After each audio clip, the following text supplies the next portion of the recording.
What was that? How'd you want to start the show again? Bases loaded, 0 out. Talk about clutch performance in New York. Keep going. I think the Yankees need Jaxson Dart. Jaxson Dart. Listen, it's been a roller coaster in New York over the last couple of days. With the Yankees ending the season on a high note, now with this wild card game absolutely deflating. The energy in MetLife Stadium for Jaxson Dart's first start of his career, he looked phenomenal. Malik Neighbors blows out his ACL. The Jets look absolutely miserable. The Mets, who at one point held the best record in baseball, completely missed the playoffs. You know what? I'm trying to think. For major sports cities that have a team in every major sport, so NHL, NFL, MLB, NBA, New York has to be the saddest one right now. It has to be. LA got the Dodgers. They just won the World Series. Boston just won the chip the year before last. The Rangers for Dallas just won in 2022. Philly just won a chip in the NBA. Detroit. Maybe Detroit got us. But they're actually rising up. The Tigers are good. They won today. The Lions look good again. The Pistons had a decent season last year. Yeah, Pistons almost took y'all out. What got you feeling this way, bro? It must be that dirty water up in Boston. Gotta be the dirty water. You talking like First that, off, man. dirty water, you're going to compare Boston water to New York water? That's their whole shit. What are you talking about? I know you know that's their whole shit. Come on, man. This fucking guy. I'm having the time of my life. I feel like we haven't recorded in a while. Life's been lifing. Life's been lifing. But I do want to ask this to the viewers. Is New York the saddest major sports city right now? It has to be. Right now. For those who need clarification. Chicago. Maybe right Chicago. Now. Chicago. I think Chicago got a beat, actually, now that I'm thinking about it. Yeah, because Yankees is promising. But I think that hurts more, right? When you feel like you have a chance and your soul gets snatched. 100%. Has to. I don't even give a shit about what the Giants do. We went 3 games. I'm like, let's go. You know? Sunday was phenomenal. Sunday was exciting. What's scary is if they win again, they have an easy game week 5. Let's say, they're 2-3. Let's say they go 3-3. Now it's wait a second. Week? Vegas? Nah, it's not light next week. The Saints at home. What's crazy about that game is we're actually 2.5 point underdogs. Rather ain't look too bad, bro. He could rush. He did. Not look.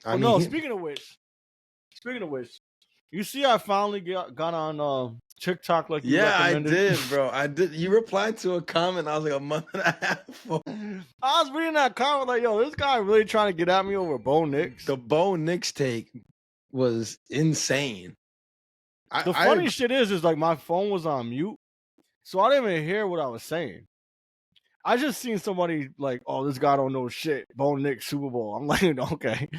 Now he's John Elway. Okay, guy. Bo Nix serviceable. Actually, until last night, that was a valid take. That's not even a bad, that's not me shitting on him. No, that's a compliment. I'm defensive Broncos fans now. This guy got Philly haters. Until last night, they fucking played the Bengals. We cut it out. Denver haters, New York haters. You got haters everywhere, bro. You're famous. Yeah, I like it. Let's talk. Makes it interesting. I'm sorry. Go ahead. No, you're good. Let's talk a little bit of the NFL Week 4 because we had some exciting games happen. Obviously, I want to start Chargers-Giants. Jaxson Dart at home making his first career start, and MetLife is energetic. I'm watching the game, and you can feel the energy through the phone, man. You feel the crowd buzzing. Everybody's excited. Jaxson Dart drives them down the field 90 yards. Looks phenomenal. Rushing touchdown. And then Malik Neighbors blows out his ACL. And you could just feel everything deflate. Now, credit to the Giants and the coaching staff and the players for not allowing that to ultimately lead to a loss. I thought the defense looked phenomenal, man. That pass rush is real. Abdul Carter was pressuring Herbert all day. Kayvon Thibodeau, Brian Burns, we're all getting involved. Dexter Lawrence, we know what he is. Gosh, man. Could we slow down just a little bit? First and foremost, I'm a fan of Dart, right? This was already discussed and documented. I thought Dart should have been the QB that went when he went. Yeah, let's not overthink it, right? I think that we was all expecting this Giants defense, especially the front, to be the real deal, right? Like if the Giants was gonna hang their helmet on anything, it would have been the phenomenal play of their defensive rush. So kudos to them for finally stepping up. But let's be a little bit realistic. The Chargers are missing their two best left tackles. Oh no, I get that. Or the two tackles, excuse me. But I'm not denying that. You know, they took advantage of it, and rightfully so. And I'm glad I'm actually happy Dart came away with that victory. Even as a Herbert fan, what I hated to see was the injury of Malik Neighbors, not because I have him in so many fantasy leagues, but just because he's such a young, talented star on the rise in the NFL. But it also takes away from the hype that was coming with Dart being for sure injected in the game, and now you got Malik Neighbors out there. So it does take away a little bit. You know what I was just thinking of is they got trade. You know, there's a lot of QBs out right now. Wilson, Russell's there. Russell is there. Jameis is there. If I'm Cincinnati, I'm calling the Giants. Yeah, absolutely. Have to. Cincinnati has to. And has to. You still got Wandell, who we all think is, you know, a phenomenal slot receiver. Absolutely. Running those underneath routes and stuff. So, you know, I think moves have to be made on a lot of teams, including your Eagles. Oh, my Eagles. No, they're not my Eagles. Number one. Your Eagles, buddy. I'm a Giants fan, so not my Eagles. But before we jump to the Eagles, I got to give you your flowers again about the Ladd McConkey take that you had at the beginning of the season. You like that take. Fantasy owners of Ladd McConkey have to be pressed right now. You have to be. 6 targets, but one reception for 11 yards on 6 targets. Meanwhile, Quentin Johnston, 8 for 98 and a tutty on 13 targets yesterday. Keenan Allen, 5 for 37 on 7 targets. I mean, I'm pressed. If I'm Ladd, the only way you're not is if you got him in Dynasty. Because once Keenan's gone, for sure, you're good. It's Keenan. But I talked to you about that, and you thought I was out of my mind. You're like, Keenan was terrible in Chicago. He's old, washed up. Yeah, yes, I was. I feel you, but he has a good rapport with Herbert. So, and you know what it does, and that's why Quentin Johnston is getting so many good looks, is it opens up those over-the-top passes for him. Yep. And realistically, he could have had a decent year last year. He just couldn't fucking catch a cold. Yeah, he's done a better job of holding on to the ball. Listen, Quentin Johnston might keep me afloat in some league or in our dynasty until CeeDee Lamb gets back. Honestly, if AJ doesn't get traded, and we can move to the Eagles now, if AJ doesn't get traded, I don't know, his fantasy value is dirt. So let's do this. I'll trade you for AJ. You're gonna give me scraps, bro. He's not. You just told me he's. I know dirt. It's dirt, but I'm holding on hope that he gets traded. I'll give you Cameron Dicker. If we played kickers, I might take that trade. That's why I'm trading him, Dicker, because we don't even play kickers.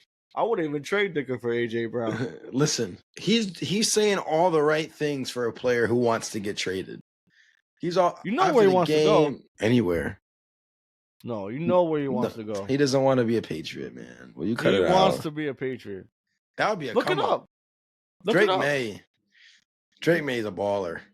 That would be phenomenal. Yo, I had a parlay. I fucking hate parlays, man. I'm missing these parlays by like 1, 2, 2. I had a parlay. I think Diggs for 6 receptions or something like that, and of course he hit. But yeah, Diggs. You know what? I just seen an article, and tell me how you feel about this. Mm-hmm. Drake May is making his case to be the best quarterback out of the draft. It was Caleb, Jaden, May, and Nix, right? He's definitely played better than Caleb, in my opinion. Now, Caleb, I think, has like the best touchdown to interception ratio or some shit like that. But I like Drake May, man. Let's see. Jaden hasn't gotten a chance to really play too much this season. I think that's why they said that. Because you know me, I think Jaden's the better quarterback. At least right now, right? But I think that's why they alluded to that, right? It's like Jaden's been out for the last 2 weeks. Yep. So the talent's undeniable with Drake. It's undeniable.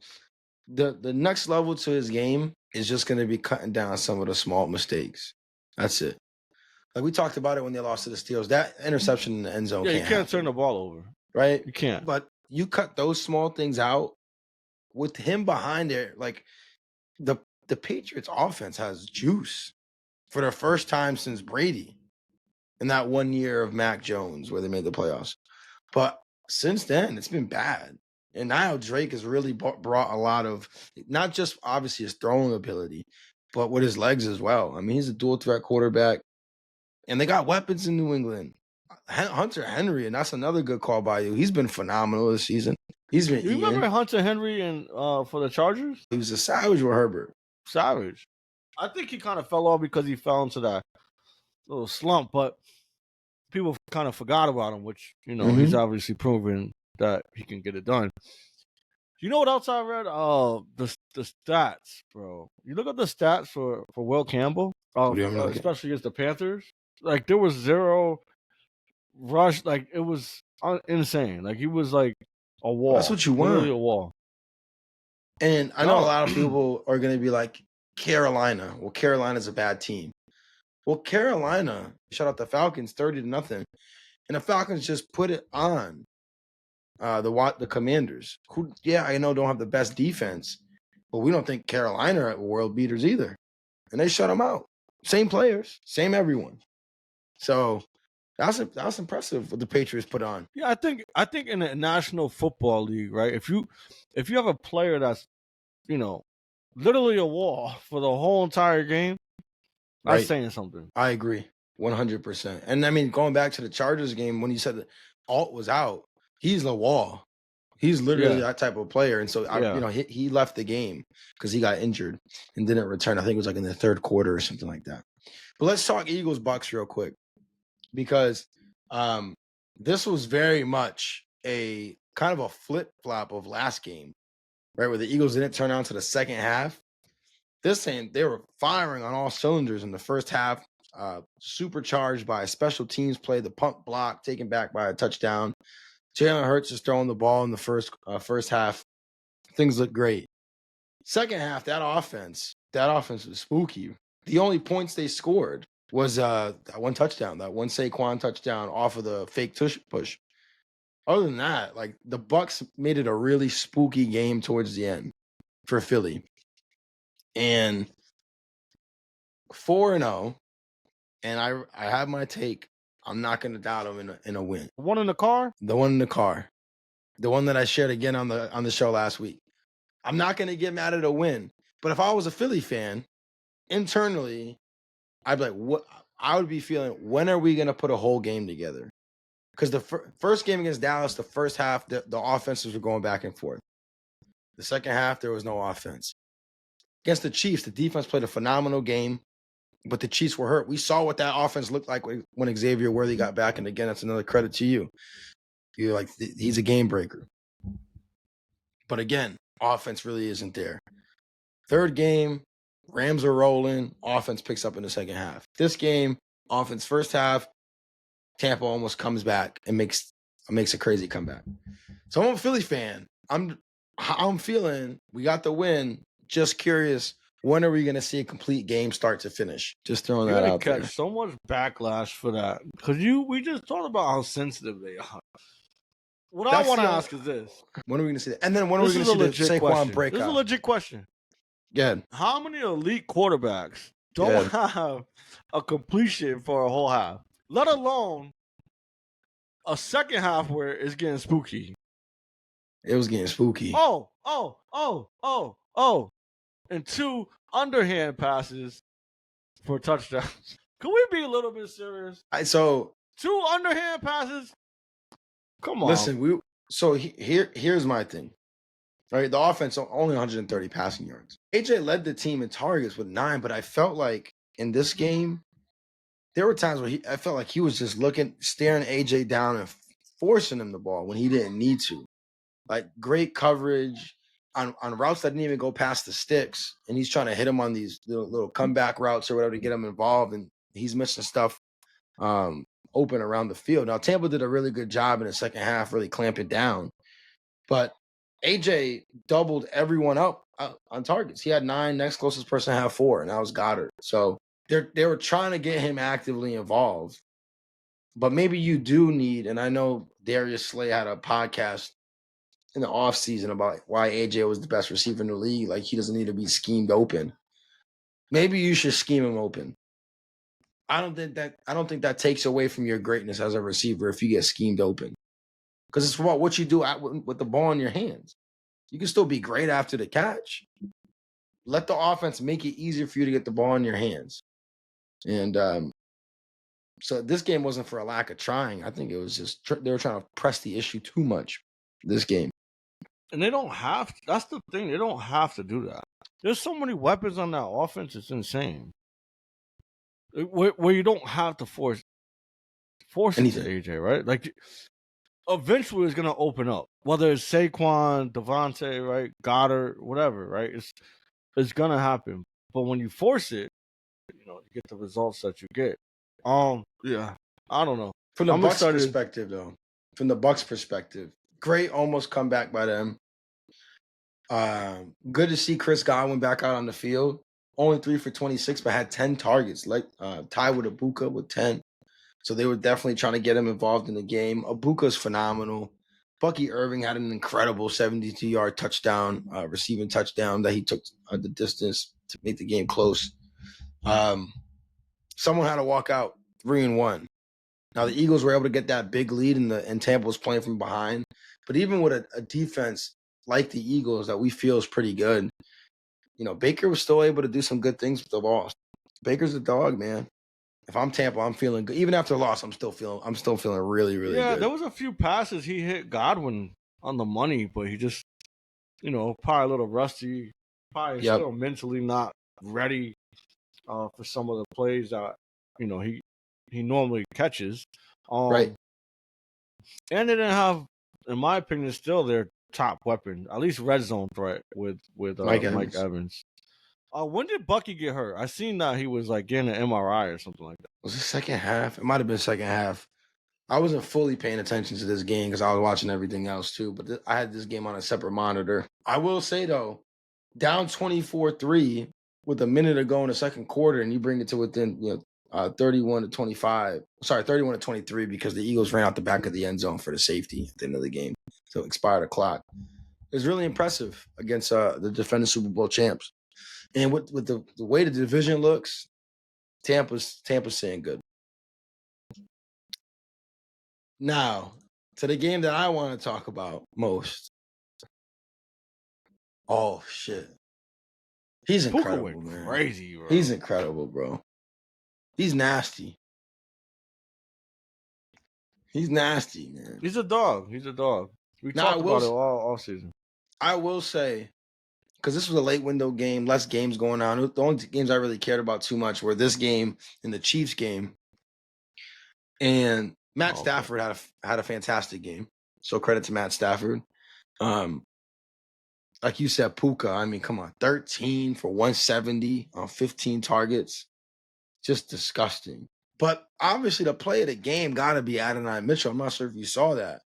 Daniel Jones hits him on a dime down the sidelines. He makes a bunch of great moves to get to the end zone. And as he's going to the end zone, it looks like he's going to celebrate, like lifts the ball up, but loses control and fumbles it out the back of the end zone. And it's a touchback.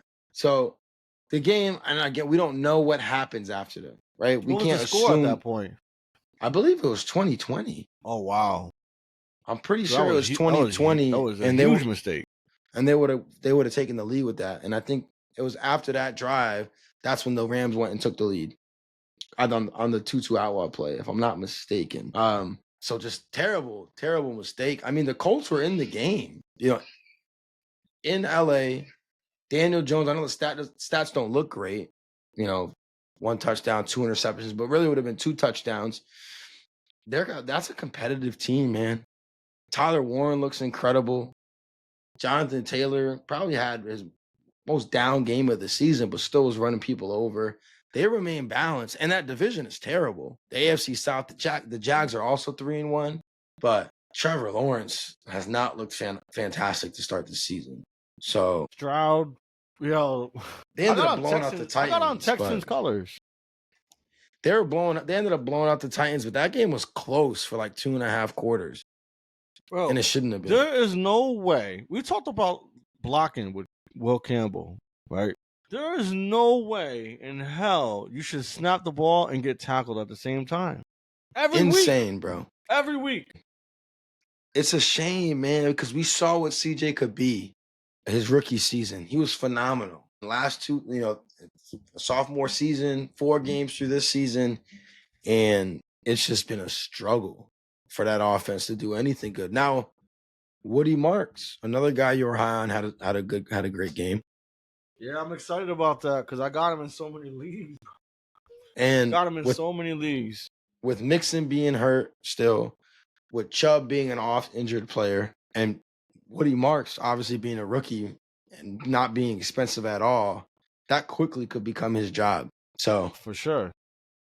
Woody Marks owners, especially in dynasty formats, get excited. Get excited. Especially when he had a great performance in a win, right? Now, granted, it was against the Titans, like you said, but it was still a win, and he put in work, right? So you feel confident with him moving forward.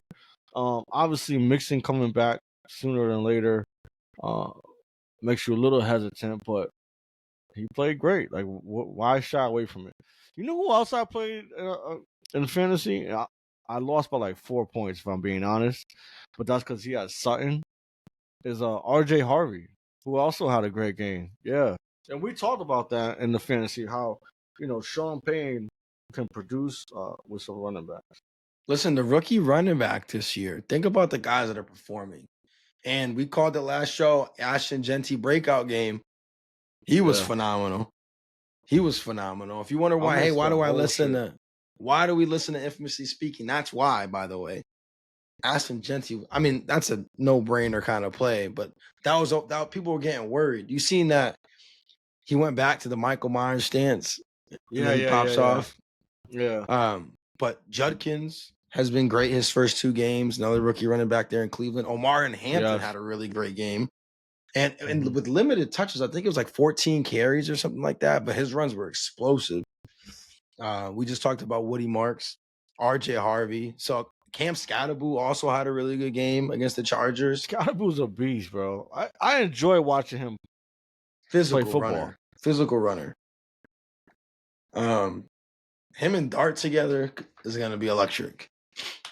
So rookie running backs, getting opportunities and really getting a shot. Just think about the injuries though, bro, which is crazy. In all those spots, or majority of those spots, right? They bring in Najee to kind of be the complement to Omarion. He's hurt. Obviously, Houston, for Woody Marks, all those guys are hurt. Tyrone Tracy's supposed to be the lead back with the Giants. He's hurt, so now Scatterboo gets to burn. I mean, it's just incredible. But this is why you scout guys, especially for Dynasty. This is why you scout guys, because injuries are more common than ever. You know what? I think it's with any job, right, or any place of where you can excel. Is really you need an opportunity. Yeah. And the NFL is difficult because you already have so many talented people in place. Right. And it usually comes down to injury that gives you that opportunity, which is unfortunate. Opportunity, and rookies are stepping up and making big plays, especially at the running back position. Let's move on to what a lot of people felt was going to be an exciting game. Ravens-Chiefs. Big-time AFC matchup. 2 teams kind of limping in, right? This is a get-right game, really a critical point in your season. Both teams coming 1-2. Loser goes to 1-3. And I think we both picked Kansas City to win the game, but Baltimore was favored. A lot of experts like Baltimore. It's disappointing. Absolutely. And I didn't get to watch any of that game, right? Because I was out of town and just enjoying the day. But I'm going against Mahomes in this league, and Mahomes hasn't been like that fantasy killer in years, bro. Yep. Yep. And what do you throw? 4 touchdowns or something crazy like that? 4 touchdowns, 270. Yeah, that's crazy. Against a Baltimore defense that I was excited about, if you recall. And you're like, oh, he's not gonna make that big of a difference. So shout out to you for calling my bullshit, but it is. They were missing a bunch of starters on the defensive side of the ball to Baltimore's defense. So it's hard to judge their defensive performance. Yeah. And I think they were missing 4 starters or 5, and they lost like 2 or 3 over the course of the game. But to be honest with you, the problem was offense. The problem was offense. They score on the opening drive, 7-0. Did Lamar get hurt? So he hurt his hamstring like towards the end of the third quarter. And I'm not going to say that people quit or anything because we don't know what the extent of the injury is. But he didn't come back into the game. We had a Cooper Rush appearance. Yeah, he didn't come back into the game. So I don't know what the severity of the injury is. But it wasn't. I seen a post where like someone said Lamar and Derrick Henry sold. Well, Lamar, when he played, it was 13-27. They were getting destroyed. The Chiefs' offense was going all over the defense. The Chiefs' defense was cooking the offense. I mean, we talked about this.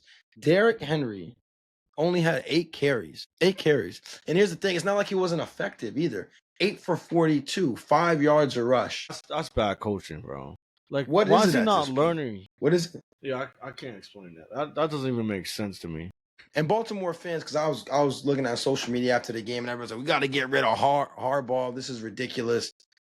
And typically, I'm not a guy that's like, yeah, fire to go after people's job. But man, it can't keep happening in these big games where you play outside of what's made you so successful. You know what's he's been successful, right? Especially in that organization. It was a disappointing game from the fact of, this is a game you're excited for, right? Because these are 2 presumed, heavyweights in the AFC. Yeah. Right? Them in Buffalo, of course. Potential like AFC championship type of game. Yeah, I get it. And it was non-competitive. Yeah. After the first half. Like even though it was 20-7, it was only a 2-score game. The Ravens outside the first drive were able to do nothing offensively. The Chiefs were able to do whatever they wanted offensively. And you're like, oh, this is going to be a long game. And Xavier Worthy coming back was incredible. 5 for 83 on 8 receptions. Got involved in the run game. He had a nice end around that went for 35. And we talked about this, or I talked about this. Chiefs offense is going to start doing Chiefs offense things again. Scoring. I'm not saying they're going to be putting up 40 points, but they're going to be able to move the ball with ease, like how we saw them before. Even after Tyreek left, when Mahomes came more of the dink and dunk, slice and dice type of quarterback, they were moving the ball with ease up and down the field. It was the last couple of years, the last 2 years specifically, where it wasn't happening like that. It was just happening in the moments where it needed to happen. And I'm like, get Worthy back. Think about this. 2-2. You're only 2 weeks away from getting Rashee Rice back. Do you still think they're going to win a division, though? I'll tell you what. The Giants did him a huge favor yesterday. Yeah. Did him a huge favor. Do you know what the extent of Joe Alt's injury is? Let me see if I can look that up right now. That is a huge, because Slater's already done. Yeah, for the season. While you're doing that, right? I'm not too concerned about the Ravens. Obviously, in a big game, but like the Steelers look fucking horrendous, bro. For them to be 3-1 is outrageous. High ankle sprain. Expected to miss several weeks. No confirmation on how long. Damn, that's huge, bro. Slater and Alt, and then also just going back on Bucky Irving. No news yet on his status. There's I think this is one of the most injuries to like high profile names in quite some time. Oh, it's been ridiculous, man. I saw a video of John Gruden getting upset about it. Really? But he was like, we got to figure it out.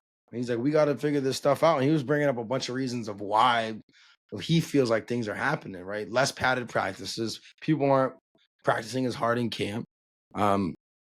Less preseason time. And a lot of that's because of the CBA, things that the NFL and the players association association agreed upon, things to help reduce player injury, increase player safety, and guys are getting hurt left and right. It seems like every year more and more critical injuries pile up. And it's always in the beginning of the season because guys aren't. It's almost like in basketball, you hear players that play into shape during the regular season. They don't come into camp conditioned, or they try to play their way into shape. You can't do that, especially not in football with so much contact. You can't play your way into football shape. Yeah. So even basketball, like you just said.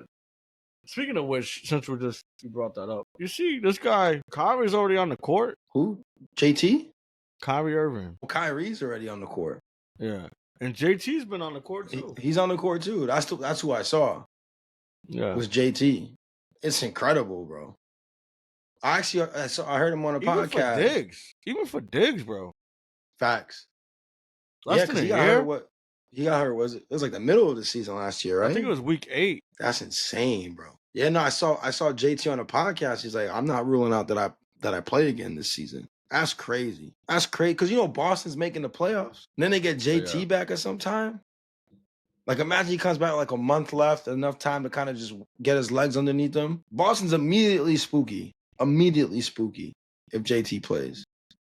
Immediately. Yeah. I was just trying to think of like who would be stopping him. But we go back to football.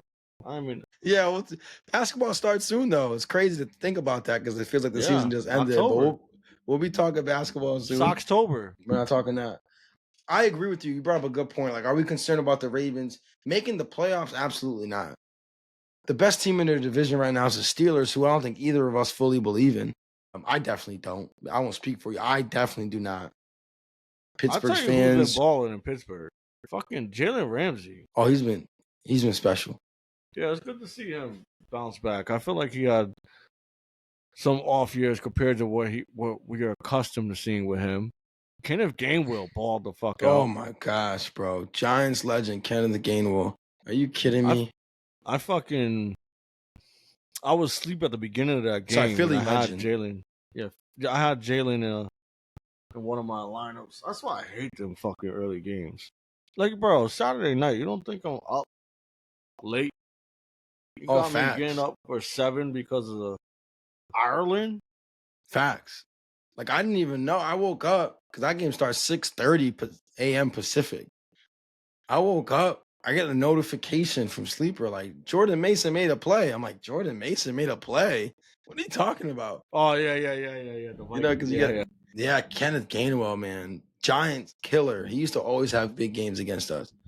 But yeah, as far as Baltimore's outlook in the AFC, making the playoffs, not concerned. Defensive players are going to come back. That defense should improve as they get healthier. The offense, how Derrick Henry doesn't see minimum 20 carries a game.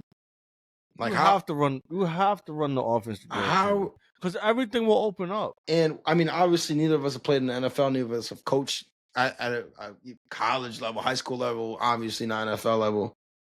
But I don't know how difficult it is in that offense to get him the ball consistently. I don't, especially when you see what happens when you do get him the ball consistently. Yeah. It's not like he's just getting shut down. It hasn't been a Saquon in Philadelphia situation where they're stacking the box against you to say, all right, Jalen beat us. They're not saying, hey, Lamar beat us. I mean, like I just said, 5 yards a carry, but he only got 8 carries, 10 total touches. That opens up so much more of the offense, bro. You know how many passing touchdowns Derrick Henry has? He's statistically the best passer in NFL history. Believe it or not. He has 4 touchdowns. Isn't he 4 for 4? I think he's 4 for 4. Yes. 4 for 4 with 4 touchdowns. Off the same shit, that little jump throw that he did with Vrabel as his coach. Yeah. You remember that? You know who else has I forgot what his the stat is, but Vrabel catching touchdowns. Yes. Yep. He has a couple. JJ Watt's another one too. He has a couple. Listen, dual players, dual-way players. JJ Watt might have more touchdown catches than Marvin Harrison. Nah. Marvin got how many last year? Like 4? And he got a couple this season? 2, I think, so far. We got 2. Listen, he's making progress. That touchdown saved his fantasy performance last week, by the way. Well, he ended up cooking up a little bit. They didn't finish like 19 points. Actually went for getting him the ball. Like, go get him the fucking football, man. So, but anyways, let's finish the Week 4 talk with the Sunday night game. Shout out to the Bears with another win. Good for you all. Shout out to the Jacksonville Jaguars. Are the Niners better off playing Mac Jones? I don't know. Shout out the Patriots. Kidding. Oh, yeah, that's a given. And shout out the Texans and the Bills. Okay. But let's talk about the Packers at Cowboys. Because, number one, finally, and I think now, if it wasn't there before, are going to, like, you got to respect Dak Prescott, man. You have to. If you didn't respect him before, because of the logo on his helmet, he balled out, bro. Against what we think is an elite defense. They were putting it to people. First 2 weeks of the season. Sorry, first 3 weeks of the season. They looked phenomenal. Cooked the Lions. Obviously cooked the Browns. Shut down the Commanders. And Dak and the Cowboys in Jerry World. No CeeDee Lamb. Hang 40 on. Listen, that Dak tier 2 quarterback fantasy take. Phenomenal. Just phenomenal. Yeah, it was nice to see Pickens finally fucking step up. That helped. He had a phenomenal game. You talk about a safety blanket. Ferguson is legit. Yep. I remember I don't know if you remember this, but we was in one draft and he was like, "Who we get for tight end?" I was like, "Ferguson." He's like, "Oh man." You remember that? Yeah. Because we had our target. He was never one of our targets. So it was like Kraft, Warren. Yeah. We got Ferguson late. But anyways, yeah, I think you're right. I think for him to step up, the only thing there's a couple things, right? It's like, and I fucking hate the tie rule in the NFL, bro. I absolutely hate it. What would you what's do to another change drive? it? What's another drive? At that point, let College him go. Football rules. Get the ball at the 20. Get the ball at the 20. I mean, fantasy books would be cooked, bro. Imagine you get a game that goes to like 7 OT. You just brought up something I had to bring up on this episode. I've been saying it all week. Yeah. I legit fucking hate Vegas. Like, I won't even travel to Vegas. Like, I won't. It won't happen, bro. Might be a good thing. Well, isn't it called Sin City? Yes, sir. Yeah, I'm all set. Well, good for you. They are. Vegas is wild. I am telling you right now. There is no way in hell. Some of the things that's been happening, you can't tell me Vegas is not involved. Vegas is so bad. They would have had Tyreek go back in the game just to make sure that the people's bets would get cooked. Like, that's how bad it is. Bro, you know how tight I was with that whole like, bring him back on the field. Yeah, bring him on the field for one play. Let him just stand there and just say that he was a decoy. But no, I hope what's wild too is I remember when the picture came down from ESPN about Tyreek, and I was saying to myself, he looks happy. And then that became a thing where people were like, "Yo, he's clapping and shit." He was smiling. He was like, "Yo, I'm finally done with this shit." Hospital ball Tua. He's getting the fuck up out of there. Nah, that shit was ugly, bro. That shit was ugly. I don't know if I'd want to. Again, I'm not a professional athlete. I don't know what the situation between Tua and the Dolphins is, but I'm not sure if I want to get out of so bad where I'm like, yo, I would take this fucking crazy ass leg injury to guarantee my getting out of here. Cause his shit like Booger McFarland's finger.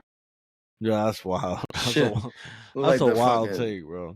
Tetris. You need to put a picture. Yeah, Tyreek shit was fried, bro. Yo, so are you done talking about the Packers, Cowboys? Or is there any more points you want to call out? But yeah, only other than Dak looked incredible. Obviously, we knew the Cowboys defense was awful.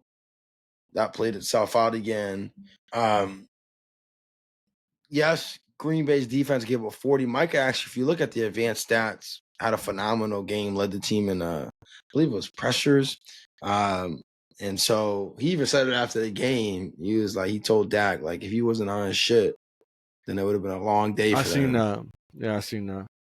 So, I mean, people when they look at pass rusher stats, the average fan might just like, all right, what was the quarterback hits, sacks, stuff like that. But Micah was generating a lot of pressure. And Dak, again, he just played a phenomenal game. I mean, 31 of 40 is crazy high. 77.5 completion rate, 320, no turnovers, 3 tutties, 2 of them to Pickens. Like you said, Pickens was unlocked.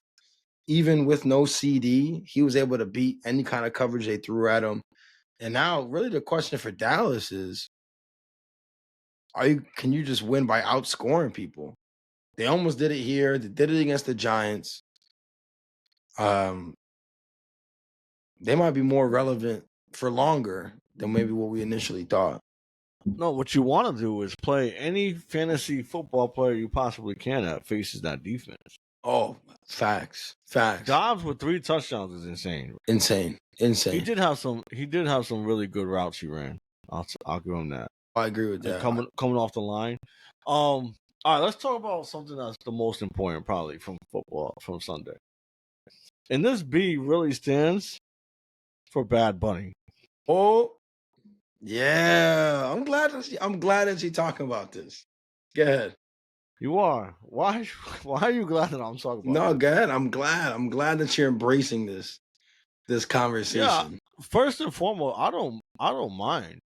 I think that I get where people are coming from, where like some of the fans, if not the majority of the fans, won't be able to understand, because I think the stat is like 14% of America can speak Spanish or understand Spanish.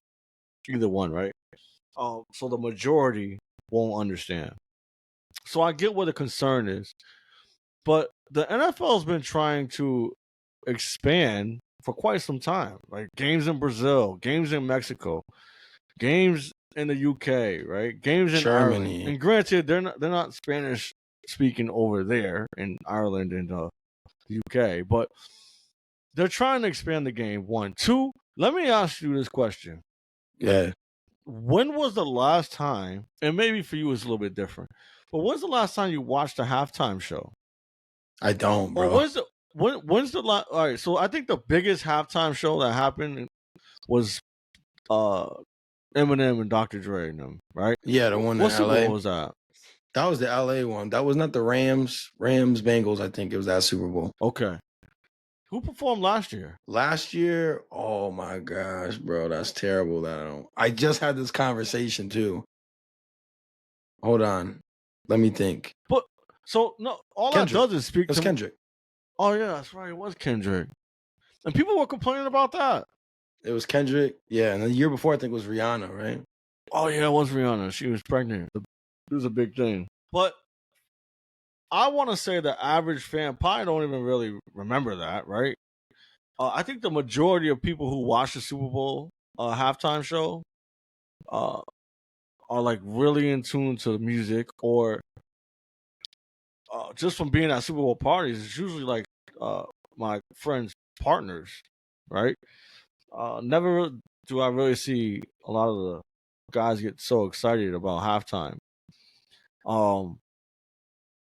And then why are you doing that? I'm just being honest. And then here's the other thing. Music has changed. I was watching yes. I was watching Big Daddy Kane on Shannon Sharp. Yeah. And he's like, people are more about, they're not saying, oh, did you hear that song or the lyrics? It's about, the vibe. That's the first thing they feel. Yep. And we all know Bad Bunny creates a vibe. Absolutely.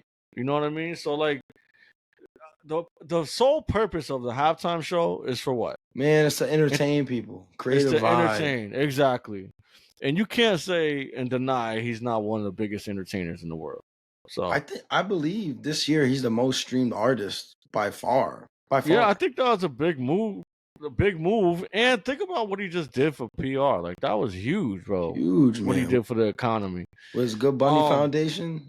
I was looking into some of that shit, man. He's active in the community. Active. So I love it. I know a lot of my Puerto Rican friends,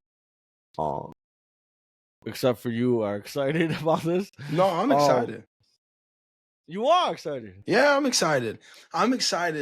At first, when they announced it, I wasn't super excited. I you asked me the question, when's the last time you watched a halftime show? That's when usually when I get up, use the bathroom, get food, clean up a little bit, right? Take care of my kids, because I really don't care about the performance that much. So I think it's created already. It already created such a buzz. Yeah, man. That it's like people are gonna want to tune in. They're gonna just watch. To see what I bet. Yeah. And they're making it political. My favorite comment, I think, of the day is the one that I sent you, and I forget the name of the person. Oh yeah. Let me pull it up. Actually, let me pull it up because I want to be correct here. It has a blue check, but does that mean that's like a? I mean, anybody could get a blue check now, right? It's John Rocker on X tweets, quote, "There is nothing in all caps, American about Bad Bunny," unquote.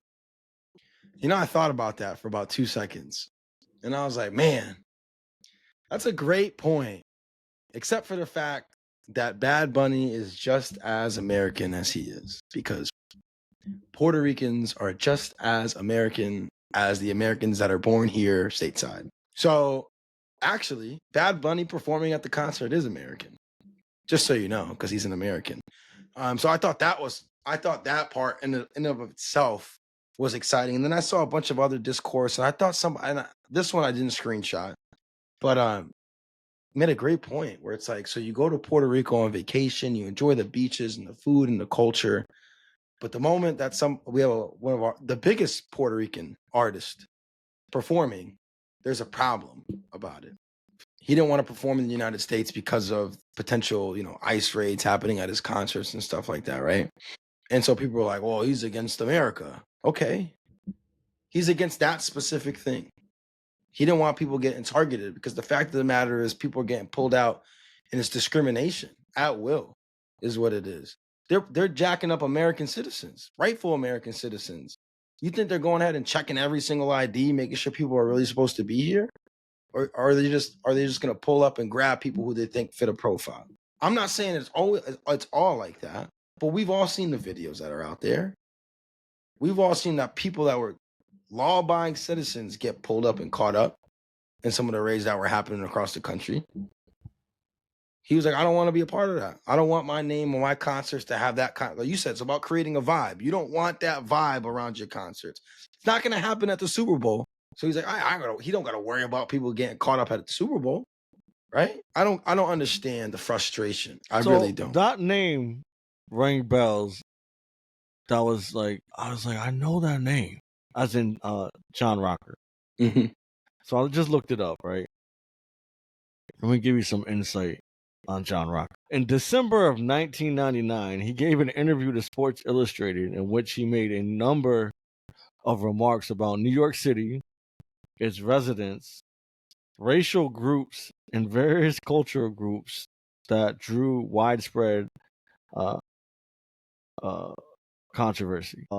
It led to disciplinary issues. I do remember that. Yeah, you can't make this shit up.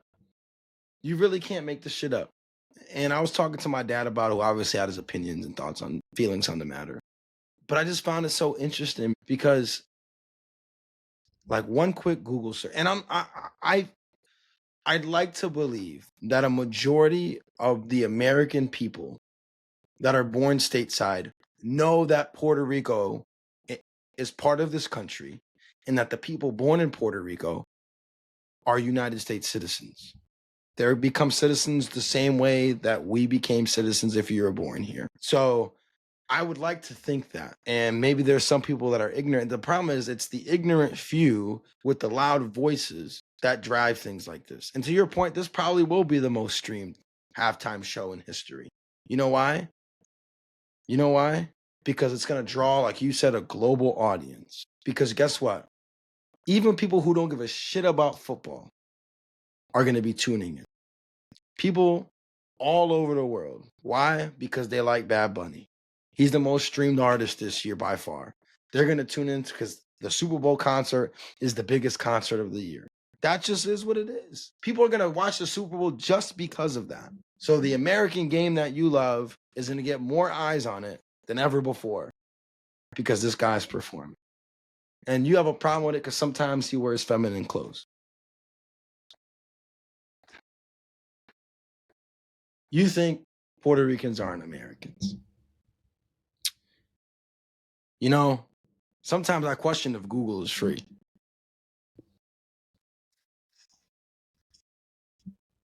Yeah, you gotta pay for the internet. But listen, you can go to your local library if you haven't voted to defund those and get some internet there. Unfortunate circumstances happening. Oh man, but excited to that a Puerto Rican artist and Hispanic artist in general is getting an opportunity. The first male Latin artist to headline a Super Bowl. That's massive, man. That's huge. So shout out Bad Bunny. I know you're an American, my brother. Don't worry. Yeah, and that's what I gotta say about that. Man, it's just disappointing, bro, where we are. So it's just disappointing. That's all I gotta say. That's my closing remarks on it, man. It's disappointing. And if you want to fact check me, the internet, go ahead and go use it. You were able to send out a tweet or X or whatever they call it now. Use some of that internet data and go Google if Puerto Ricans are actually Americans or not. Don't take it from me. Fact check me. I'm 99.9% sure. Just throwing it out there. Anyways, back to some football. I'm glad you brought that up. I'm glad you leaned into it. Yeah, I had to. I'm glad you did. We had to. Oh my goodness. All right, let's talk about week 5. Let's talk about week 5 before we sign off here. Week 5 kicks off a pivotal matchup in the NFC West. Rams hosting the Niners, Thursday night game. Rams favored by 6.5, rightfully so. And I think it's going to go about that same way. What say you? Yeah, I agree. The Niners are just so banged up. It's hard to give them an edge anywhere. You know, losing Nick Bosa for the year. Obviously, the weapons with Kittle, Ayuk. When's Ayuk come back? I read a report I think the last week, and John Lynch said he wasn't close. He sucks, anyways. This guy's running routes against oak trees in his backyard is wild, bro. Yeah, he routed that shit up. Nah, he routed that shit up. You didn't hear it? That shit was wild. Go back and watch that video with headphones. You can hear the tree starting to creak. Oh, that's terrible. Yeah, definitely the Rams. Puka has another great game, I think. Surprise, Kyron's not really producing. No, not at what we're at the clip. used to seeing. Touchdowns, but yeah, not happening. I'll definitely take the Rams in that game. Absolutely, I agree. I think the Rams go to 4-1 in that 4-1 overall, and just keep it pushing, like you said. I mean, everything is clicking for them right now. They haven't played a bad game all season. Offensively, Puka is ridiculous. He's unstoppable. Devontae, great compliment. Let's see if Kyron gets the touchdown streak rolling again. And that defense, Jared Verse is a savage, man. He had a forced fumble, game breaker. No, you talk about giving out flowers, man. You called that shit before he even played a snap in the league. Come on, man. This is what I do, brother. Also, getting the chance to learn from Aaron Donald means a lot, bro. For sure. All-time great player. All right, another big matchup going on. Broncos-Eagles. And the reason I think this is a big matchup is because the way that the Broncos defense has the potential to play. And that this is probably going to be the best defense that Philly is going to face, maybe potentially this entire season. Philly not really being able to piece together a total offensive game yet.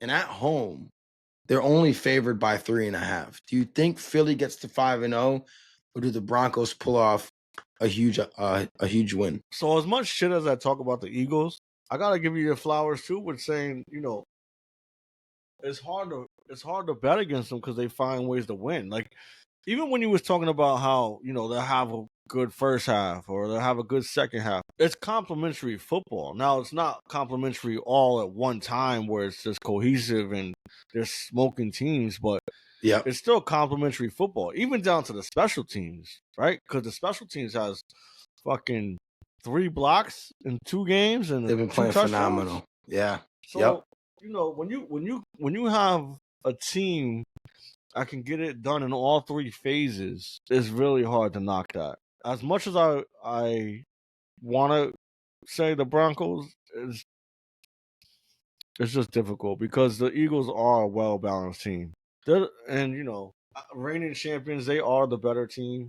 The only edge the Broncos have is a better quarterback. Hot take. This guy's bugged, man. Yo, you bugged. Bo Nix is completing a pass every quarter. He's definitely completing a pass every quarter because they let that fly, man. They throw the ball a lot. Cortland Sutton is so underrated too, by the way. Just consistent. He really is. He really is. And Marvin Mims is explosive. I like their offensive talent. Evan Ingram hasn't even been fully integrated into the offense. And once that happens, he'll be humming. Another big matchup, Bucks at Seahawks. Humming? What's wrong with humming? Because what it rhymes with humming? No, I said what's wrong with humming?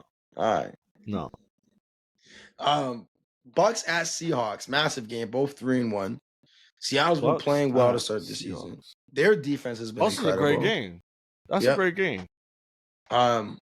Seahawks favored by 3 at home. Seattle, a difficult place to play, but as of late, they've actually been a better road team than home team.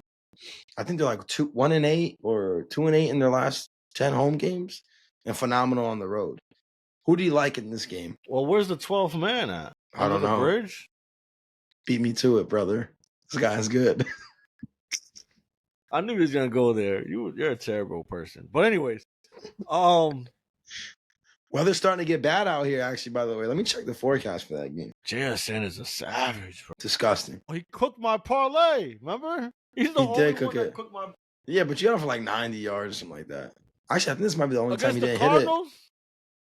Division game, bro. Division game. Get the fuck out of here. Cardinals is ass. I like Baker. Is Bucky playing? Bucky makes a difference, bro. They haven't said anything yet. If Bucky plays, I'm going Bucks. Bucky in the Bucks. If Bucky doesn't play, taking Seattle. It's supposed to be decent weather too. 63, only 20% chance of rain. Who do I like here? I like Tampa. I like Tampa in this game as well. I think so. Tampa's even without Bucky. Yeah, even without Bucky, I think Rashad White is more than capable. He's serviceable. So don't use that Mike word. All-Star. Don't use that word. But the reason I like Tampa, that they were able to do a great job against the Eagles' passing game. Now, granted, I know everybody has their thoughts on Jalen Hurts, but they're also able to contain Saquon. And Sam Darnold is better than Jalen Hurts is crazy. No, I didn't say that. You was about to. No, I was not even close to saying that. No. So what if Sam Darnold torches that defense for 300 yards and 2 touchdowns? No questions will be raised by me because Russell Wilson torched the Cowboys defense. Yeah, Russell Wilson don't throw a better pass than Jalen Hurts? Oh yeah, for sure he does. There was a conversation. Who do you take? Wait, because Russell's older now, so you're comparing Russell now. So who do you take? Russell in his prime or Jalen in his prime? Russell. All right then. So that's not a question. To bring up Russell in comparison, it's Russell. That was bad. No, all I'm saying is I don't have any questions about who's the better quarterback, Sam Darnold or Jalen Hurts. I watched Sam Darnold for a long time. That guy's still in there. That guy's still there. Every Jets quarterback, it usually ends up being more so on the Jets, except for Mark Sanchez. For 2 years, and that 1 year with Ryan Fitzpatrick, where he played great, but we missed the playoffs. Ryan Fitzpatrick is a dog too. He's a dog, but he's great at throwing the ball to the other team. Here's a game for you. You like this one. Patriots at Bills. Oh, yeah. Feisty Patriots. Frisky Patriots, some would say. Yeah, Patriots are winning that. 7.5-point dogs, by the way. The Patriots? Bills at home. Oh, give me that. Give me that Sunday night. Primetime game. Let's go. I'm coming up that game. That's my first parlay I'm going to hit in 3 years. Oh, that shit crazy. Yo, you see my boy's back. Who's back? Gonzalez. Is he really? He's going to have to be. Why? So he could lock down Keon Coleman? Tweak his hamstring? Keon Coleman's route running? Keon Coleman locks down his own self. People were like, wow, Keon Coleman breakout season after the first game. You sure about that? You want to take that take back?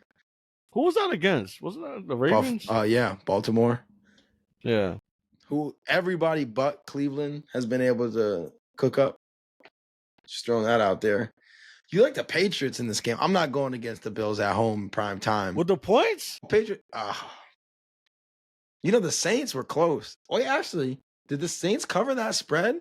It was the line was something crazy. Yeah, it's Vegas. It was like 17.5 or some shit like that. It's Vegas, bro. Vegas is a dirty animal. Well, we all knew that. Hold on, I gotta see. Did they cover that? They're gonna taint the GOAT. The Saints sure did cover. It was Buffalo 14.5, and the Saints covered. The Patriots are definitely better than this, and that game was in Buffalo. Yeah, that's right. That's right. It was. Shakir had that crazy ass. He's nasty. Catch. He's nasty. Ooh, Patriots plus the points, tempting. But you saying Patriots money line? You saying Patriots win outright? They got to. Called that. I think I called that. No. I think I called this game as a loss at the beginning of the year. You should the one in New England. We tied up in New England. Yeah. Yeah, I'm going with the Bills here. But I'm taking the over. What's your take if the Patriots win that game? Watch out for the Patriots. I'm not worried about Buffalo. Anytime you lose a game to a team in division, I'm not super concerned. Even if they're bad. Like Buffalo lost to the Jets a couple times in the last couple seasons. They were fine. But for a young team with a young quarterback, with a lot of young talent, obviously Mike Vrabel's an experienced coach, but his first year, that's a culture building win. In Buffalo? Yeah. And we talked about the Eagles with special teams. Like Patriots got some explosive plays on special teams. I remember Marcus Jones in the game against the Jets. Was it in overtime or the last play of the game when he ran a punt back and scored? That might have been in overtime to win the game. It was like a game where the Patriots, I think, held the Jets to like 13 total yards in the second half or some shit like that. That's how abysmal the Jets are, by the way. They had like 13 total yards in one half. Anyways, yeah, that's going to be a great game. Try 0 completions. This guy won't let it go. Yeah, Patriots win that game. They're a live dog in the AFC. They'll only be a game back of Buffalo, and they'll be 2-0. I'm going to the playoffs, and they'll be 2-0 in the division because they already beat Miami in Miami, right?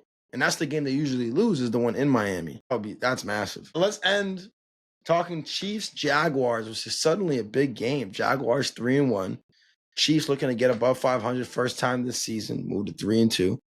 Keep pace with the Chargers. Damn, we're already at. No, sorry. They play the Commanders. Jaden's back. Oh, we didn't even talk about that game. Commanders get the dub back. Hold on. Let's pause. Let's pump the brakes, Chiefs Jaguars. Dirty Daniels returns. Game in LA. Chargers really don't have fans. No, Commanders win that game. Only 3.5-point dogs. Commanders win that game. You get your star quarterback back. The Chargers' offensive line is literally in shambles. The Chargers' offensive line might look like the Texans' offensive line. Commanders' defense is not great. I agree. But when you're going against second string offensive linemen, you don't gotta be great. Michael Penix had time. So I'm curious what the pass rush looks like. I agree with you, though. If the pass rush is there, Jaden's going to be – I'm not concerned with Jaden at all. The question is he going to be a little bit more careful with some of the, the running plays, right, getting back? Is he going to be a little bit more tentative? You think he's back to form? I guarantee he won't, bro. If they got him in the game, he's ready to go. And when you're that caliber of a player, you're not going to alter how you play. You can't. If you are, you're not ready to come back. That's a great point. That's a fantastic point. I agree with you. Because some guys, they do play limited. But then either A, that just fucks them up more. Or B, what it does is you pick up different tendencies because you're trying to compensate for something. Exactly. And you're putting your team in jeopardy. Right? Like if you're not out there 100% and what you're doing, it's a disadvantage. Agreed. Even though I think a hobbled JD is better than a Mariota, but Mariota played okay against the Falcons. He's serviceable. That offense balled out, bro. Penix, London, Pitts, Bijan. Mm-hmm. Those 3 pass catchers all scored touchdowns. Watch out. All right, now let's talk Chiefs Jaguars Monday nights end of week. I promise I'm not going to direct somewhere else. This is a big game, right? The Jaguars 3-1, tie with the Colts because the Colts lose. Chiefs, obviously, winners of 2 in a row after the world was falling. Everything has kind of steadied itself out. Who do you like in this game? Jacksonville at home. Who do you got? Gotta go the Chiefs. Easy. Especially the way they handle their business against Baltimore. Easy. Right? Like you said, Trevor's like, you talking about going on a roller coaster ride. It's like playing in Jacksonville. It's like going to Six Flags every day. Yeah, shit is insane, bro. Like their defense, Jacksonville's defense has been winning them the games. Obviously, the offense been putting up points, but they take the ball away so much. I was gonna say their takeaways. I think they have like 8 or something like that. Who's their DC? Let me see. To tell you who it's not. It's not Robert Saleh. You saw him getting into it. Liam Cohen saying, "Keep your name out my mouth." Yeah, that's right. That's right. That shit was soft, by the way. That was soft. That wasn't like he didn't say that shit with his chest. I feel like Robert Saleh would have punched him right in the head. Anthony Campanelli. Millie Vanilli. Right. Yeah, Anthony Campanelli. I don't know what the exact. Let me see what the exact. Are you familiar with Millie Vanilli? Because that's like you wasn't even born yet. Yeah, I am. You know what they're famous for, right? Yeah. No, you don't. No clue. You gotta look it up. No, I'm looking at I'm looking for the turnovers. If I'm not mistaken, he was caught on stage singing, but he wasn't singing. It wasn't even him singing. Oh, I do that shit all the time. I can picture you doing that, like fake singing the lyrics. One of my boys used to do that shit all the time. Is this real? They have 9 interceptions. Well, who they play? Well, Jake Browning gave him like 8 of them shits. So yeah, 13 turnovers through 4 weeks is insane. Obviously, I don't think that's gonna happen. But I'm not gonna act like Patrick Mahomes doesn't turn the ball over. At least not recently. But yeah, I'm definitely taking the Chiefs. I'm taking the Chiefs for sure. And I don't trust Trevor Lawrence at all. This will be the best defense that they're facing in Kansas City. So far, if my memory serves me right, I know they played the Niners last week. They played Cincinnati, whose defense is terrible. They played Houston, who has no offense at all, or didn't. And then I don't remember who they played week 1. Yo, so let me ask you, would you take the bet with Patrick Mahomes throwing 1 interception? Yeah, I take that bet. Yeah, I think I would too. I take that bet. And mainly because he has crazy picks like that. It feels like whenever he turns the ball over, one, it's like off of somebody's hands. Kelsey's fucking something up. Kelsey's doing something. He's fucking tackling Xavier Worthy. Somewhere. Appreciate y'all tuning into the show. If you made it this far, we didn't even do our tag at the beginning, but make sure you're subscribed to the Infamously Speaking YouTube channel or wherever you get your podcasts, whether it be Apple, Spotify, or any other platform. Leave a comment. Helps the show grow, helps the algorithm, helps people find the show. And as always, think critically, speak infamously. Love.